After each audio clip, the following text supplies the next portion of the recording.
All right.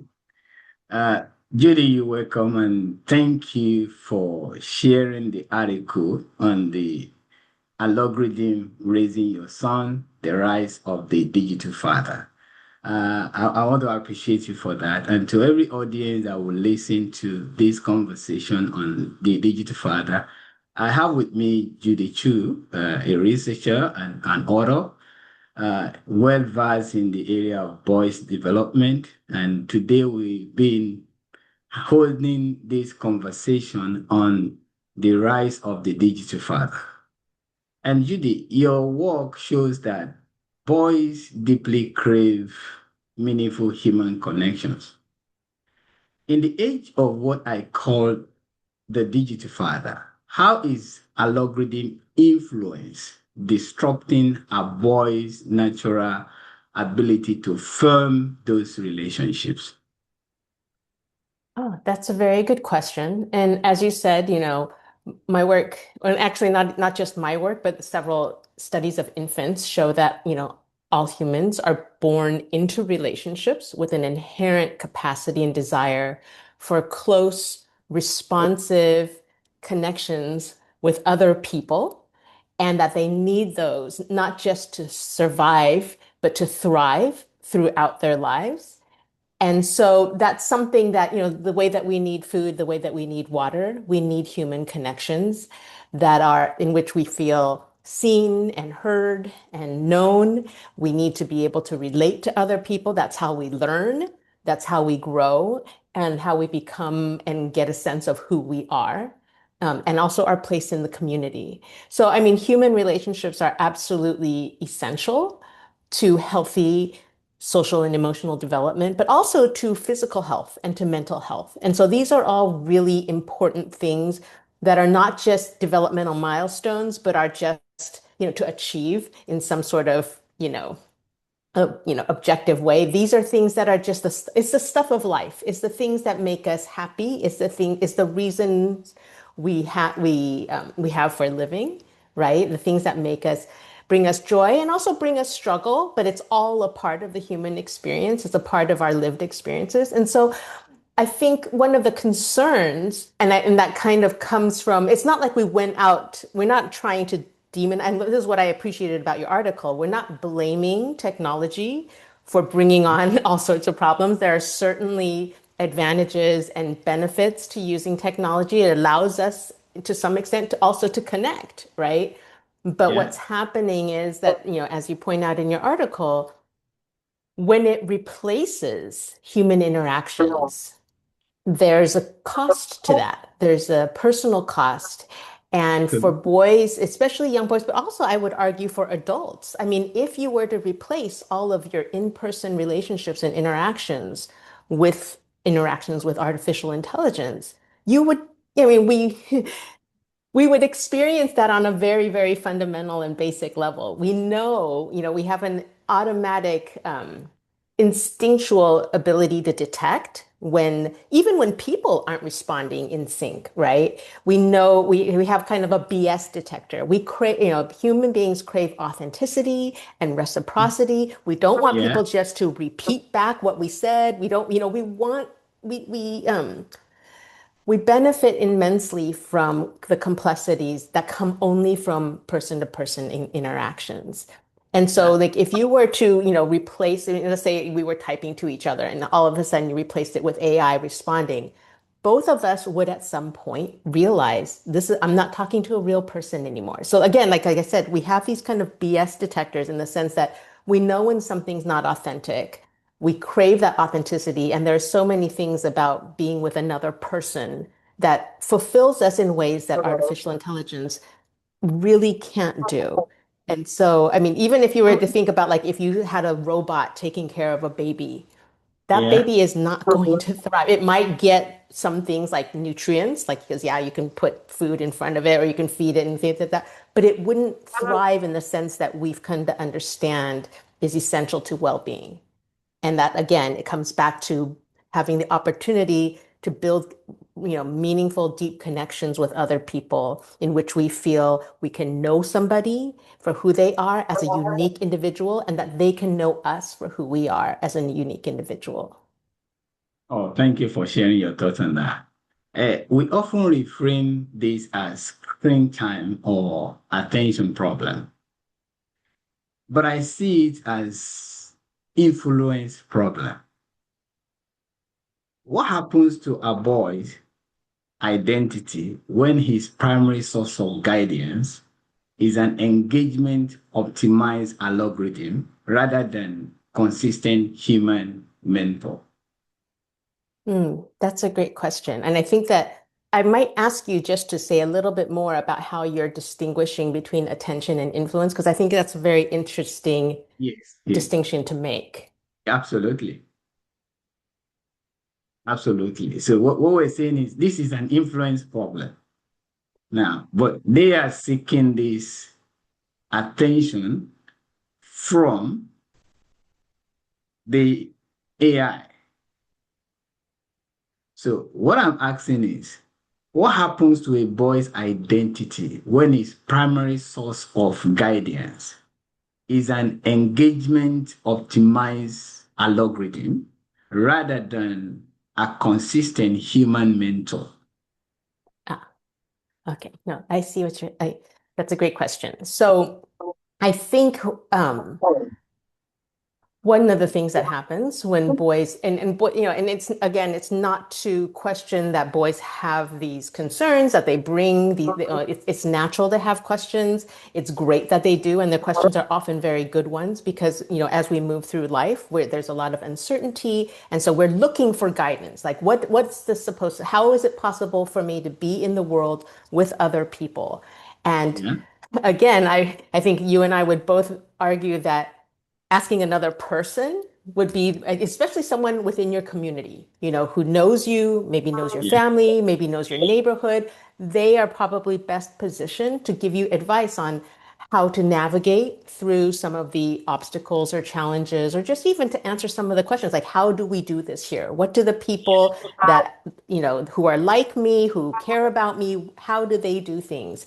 And that kind of modeling can be very valuable for the individual. So it's very specific, right? So, on the most basic level, talking to another person from, who comes from a place where you're from, or at least is familiar with it and knows you as an individual, you get a lot of different, you get very different feedback than you do when you go online and you go to a computer who has no sense of your context, has no sense of Mhm. your history or your Okay. unique personality. And Yeah. therefore, the answers are going to be very automated, by definition, automated, but they're very general and not specific.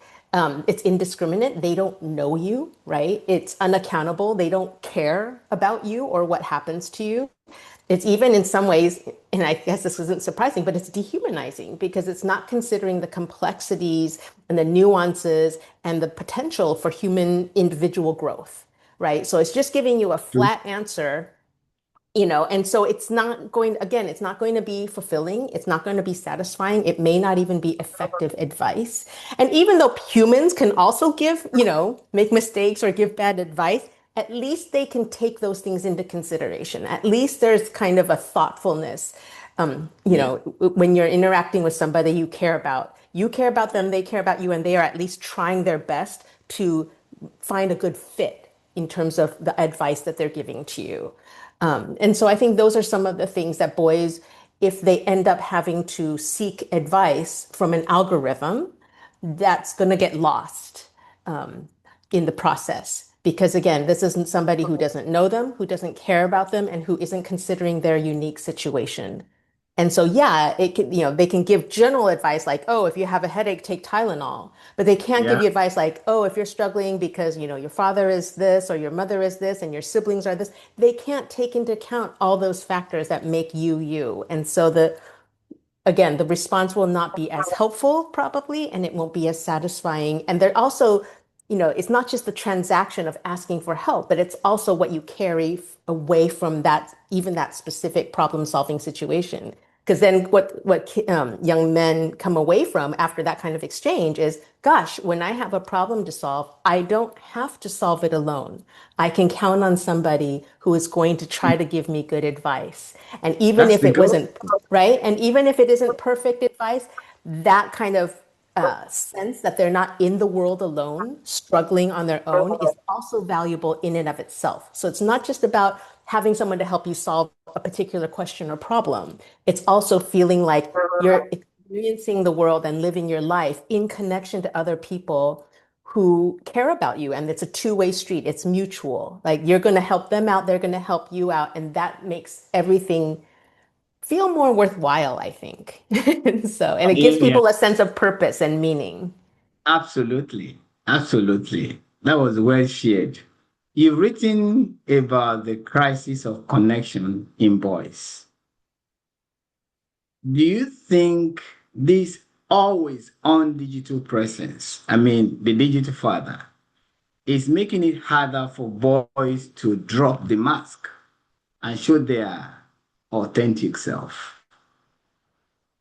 Well, first I should say that the Crisis of Connection was a volume, an edited volume that was um, organized by Niobe Way and Alicia Ali and Carol Gilligan and Pedro Noguera. And so it's a collection of several chapters, each of which addresses an aspect of what kind of what contributes to the crisis of connection, what perpetuates it, and what are some of the consequences, and then also what are some of the solutions. But coming back to your question, I think that yeah, the impact of that crisis of connection, it does make it, unfortunately, it does make it harder for boys to reach out and get the support that they need, that all people need. It's not it's not a sign of weakness to rely on other people. We are all so interrelated and interconnected. We all overcome life's challenges by leaning on the people we care about and trust and who care Yeah, about us. And yeah, so, I mean, if you go back to the Ad Health finding, which showed that the single best protector against all kinds of life's struggles, like including depression and anxiety, all of which are very much linked to that crisis of connection, because the crisis of connection means that it's just harder for people to connect in meaningful ways. It's harder to feel like we're in it together, that somebody's got our back, that we're joined and supported.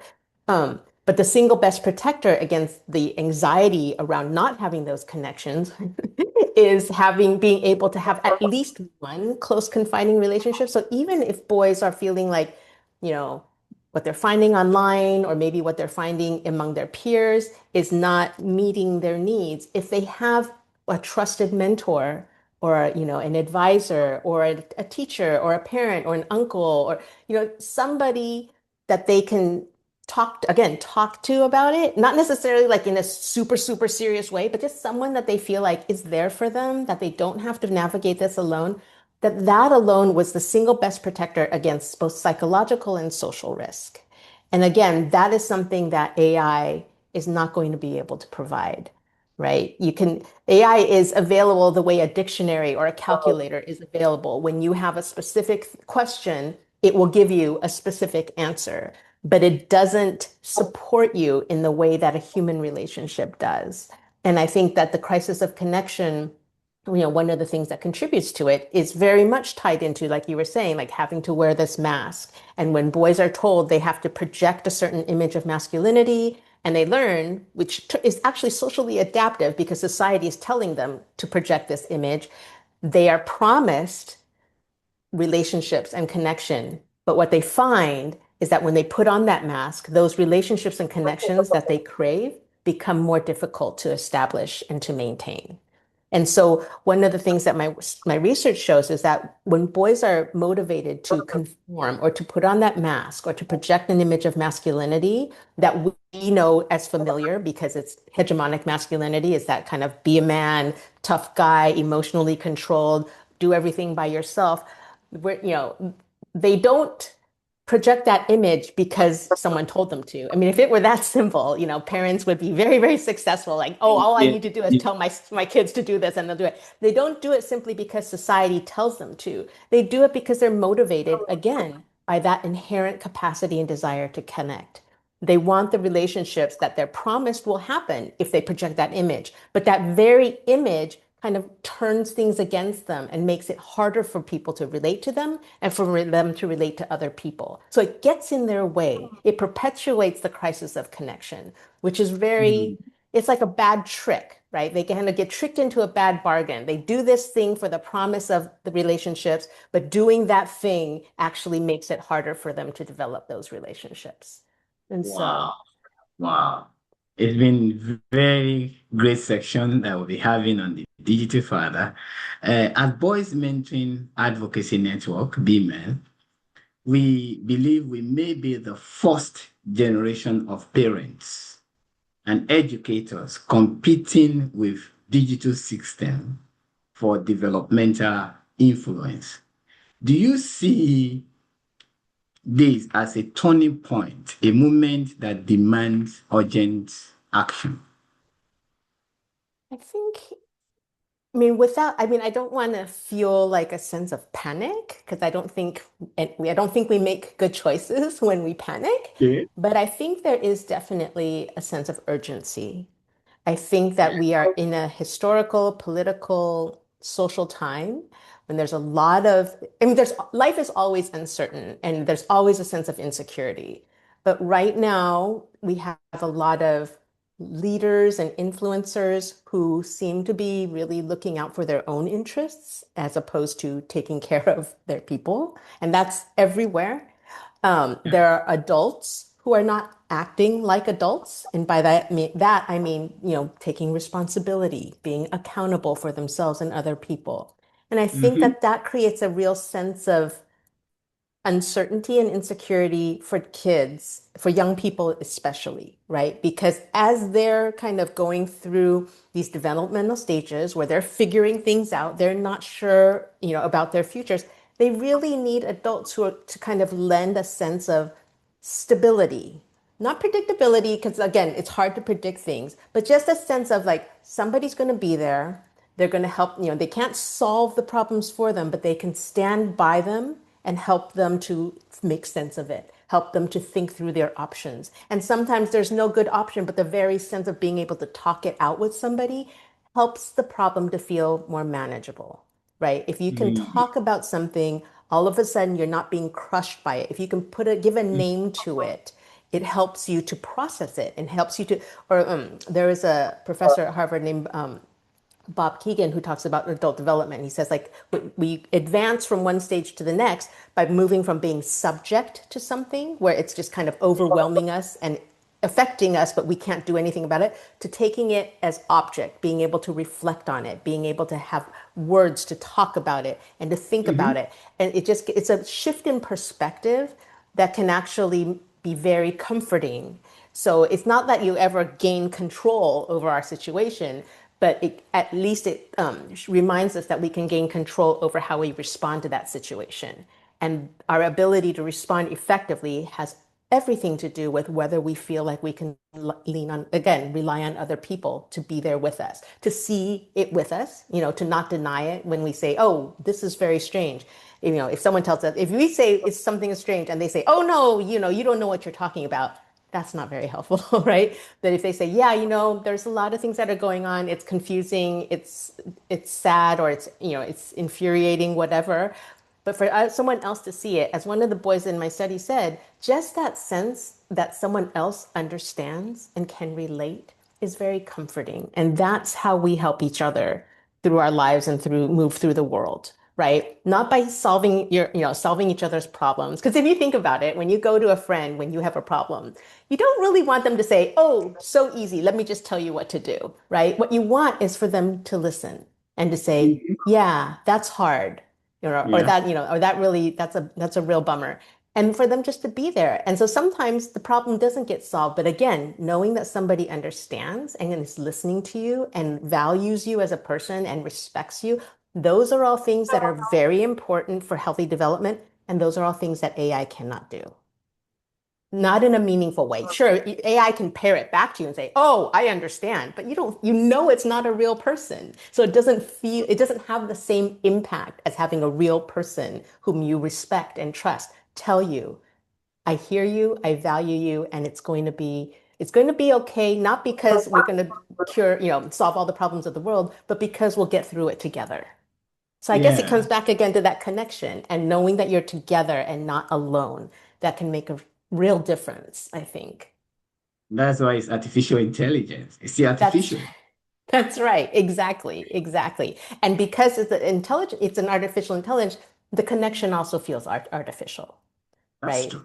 And Yeah. so at some point we realize, even if they're saying things that we want to hear, or they're giving us answers or whatever, or even if they're saying nice things, at some level we know it's not real. And again, we have those BS detectors that say what we want is someone real. Not necessarily to agree with everything, but just someone to really kind of resonate and relate in a way that feels authentic. Thank you. Yes, Didi, one pillar of our LIVE framework is value. What can a human mentor give a boy that no algorithm, no matter how advanced, can ever replicate? I think it's a sense of, and I'm not the first to say this, but I think it's a sense of genuine belonging. Mm, So, I mean, belonging often gets wrapped up with acceptance. I think yeah, that AI could probably replicate acceptance, because acceptance is just, I like you, or yeah. you're in. We've accepted you. But belonging is more internal, and it's less of a transactional thing. It's a sense of, again, being joined, being seen, feeling truly valued. And oh my goodness, I'm blanking on the psychiatrist's name, but there's a very famous psychologist who said belonging comes from being able to help each other. And Wow. so that mutuality, that reciprocity is definitely something, AI, at best, it's one direction, right? You go to Mm, it and it tells you, but you don't need, yes. it doesn't need your help. We need to feel like we're helpful. We need to be useful. It's part of our meaning and purpose in life is to serve others and to help others realize their dreams, and move towards our shared visions. And so that reciprocity is something that allows individuals to feel valued and a sense of belonging, and that's something they're not going to get from interacting with an artificial intelligence. If there's one message you will want boys, parents, and global leaders to take away about the digital father, what will it be? Oh my goodness. That's a big question. I think about the digital father, I I would say, I think usually my message comes back to connection and facilitating our essential connections. And by essential, I'm referring to our connections to ourself, which is our preserving our sense of integrity, and our connections to other people, which is, growing our relationships, establishing and maintaining those meaningful connections with other people. And I would say that in terms of the digital father, I would tend to, and it may just be the way I see technology, but like use technology in a way that's useful. It's a tool. It's not a relationship. It's a tool. And so again, you wouldn't snuggle up with your calculator. You wouldn't snuggle up with your phone. I hope not. You wouldn't snuggle up with a dictionary. These are, it's a tool for finding out things, but it's not a tool for living. So I guess in terms of the digital father, I mean, I think Hmm. in and of even the term itself, it's like trying to trick you into believing it can be something it can't, right? It's not, it's like, it's like if instead of your father Yeah. coming home, Yeah. a robot came home. There's all sorts of problems with that, right? You wouldn't want a robot. You'd want your father. You wouldn't want some, you know, it, Yeah. you know, inhuman, kind of, even if it was perfect, even if it always said the right thing or the thing you wanted to hear. Again, we have those BS detectors. We don't want perfect, we want authentic, right? And we also can't relate to perfect because no person is perfect.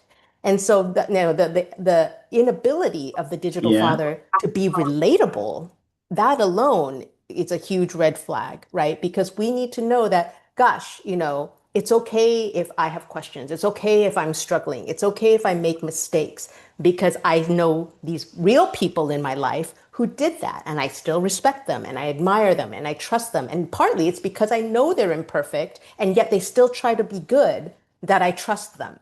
If you have this, AI that's perfect, that just leaves you feeling even more alone because we know we're flawed and we can't possibly be perfect. So I think that that might be the message.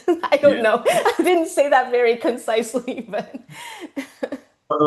Judy, thank you for engaging with the digital father concepts and for the work you've done over the years on boys' emotional development.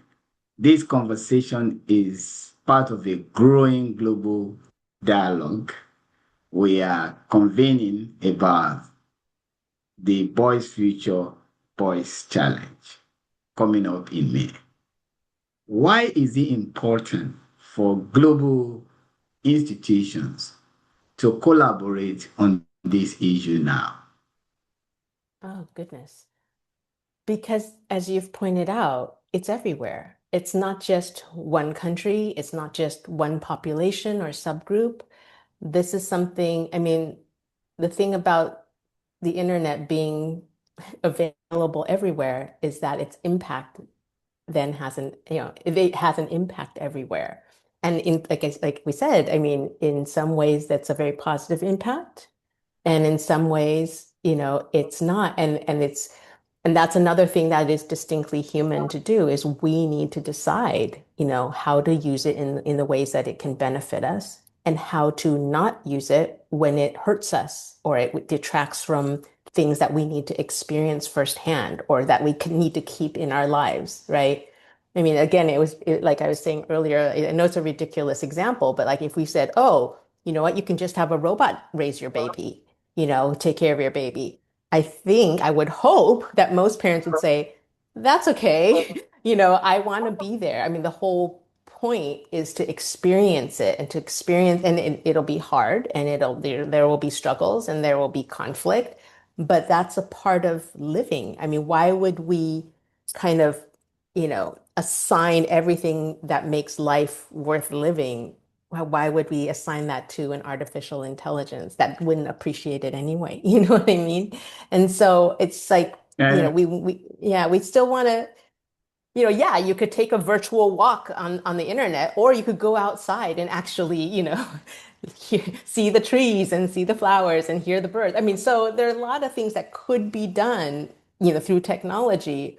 But I would hope that as humans who actually need things to be authentic and natural, that we will continue to seek those things as well, alongside the conveniences of technology. So we wouldn't, we don't want, everybody talks about being afraid of AI replacing them. And I feel like that's, if they're afraid, then stop using AI to replace things that they need to do and in person, right? Like use AI for the things yeah, that, again, like a calculator, use it if you want to do quicker maths, whatever, but don't use it to replace especially your human interactions because, that that time you can't get back. Your time is literally your life. So you wanted to make decisions about what is that's, worthy of your time and what's going to be of value to you in the long run. And almost always being with other people are the things that we're going to remember and they're the things that make us who we are. So I don't know. yeah. Judy joins us to add to the voices of the digital father. I mean, the invincible system of algorithm, influencers, and digital platform increasingly mediating how boys construct identity, meaning, and masculine self-concept. Thank you, Judy, for your time and your thought on this global issue. And I appreciate it very well as we advance this conversation this year to bring this to global attention. And my worry is the masculinity that may be defined by algorithm. And I think with this kind of conversation, it will bring all of us together to draw our attention our actions back to the need of these young men. And that is the human connection you talk about. That's the human mentor. So I appreciate you for sharing your thoughts and time on this issue. Thank you so much, Judy. Thank you so much for having me. It was a pleasure speaking with you, and I really appreciate the work that you're doing to support boys and to get what they need in order to thrive and to feel good about themselves and to live meaningful lives that they want, that they want to do, to be their best, really.